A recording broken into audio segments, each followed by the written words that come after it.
Zee 24 तास एक पाऊल पुढे। पिंपरी शहरात गुन्हेगारी वाढत असताना गुन्हेगारांना पकडण्यातही पोलीस अपयशीच ठरतात। पिंपरीच्या कासारवाडी भागात 4 वर्षीय चिमुकलीवर बलात्कार होऊन तिची हत्या करण्यात आली।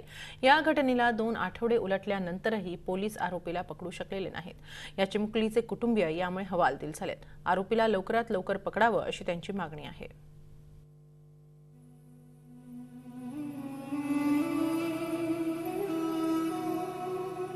छोट्याशा घरात राहणारं हे कुटुंब, मुलीवर एका नराधमानं केलेल्या अत्याचारामुळे या कुटुंबावर दुःखाचा डोंगरच कोसळलाय।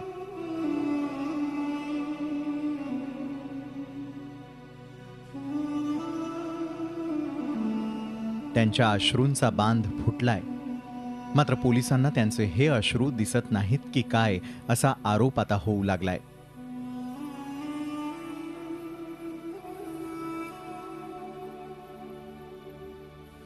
कासारवाडी भागातून 8 तारखेला त्यांची चिमुरडी बेपत्ता झाली। 9 तारखेला तिचा मृतदेह सापडला।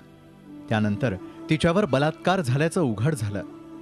मात्र 2 आठवडे उलटल्यानंतरही चिमुकलीवर अत्याचार करणारे नराधम मोकाटच आहेत।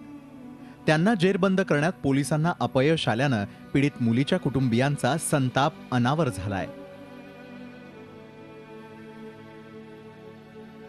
आरोपींना लवकरात लवकर पकडण्याची मागणी त्यांच्याकडून होतीये। 20 दिवस झाले मग पोरीचं होऊन तर अजून आरोपी सापडलेला नाही, काही नाही। पोलिस करतात काय, चौकशी करतात का काय करतात काय कळना आम्हाला।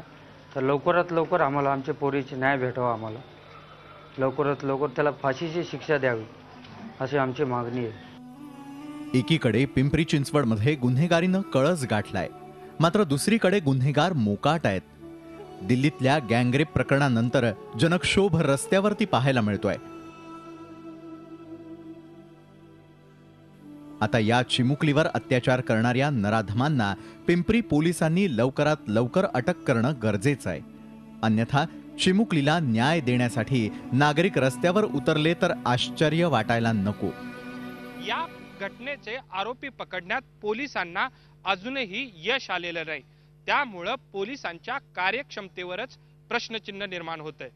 झी 24 ताससाठी व्हिडिओ जर्नलिस्ट अमोल धर्माधिकारीसह कैलास पुरी, पिंपरी चिंचवड। झी 24 तास एक पाऊल पुढे।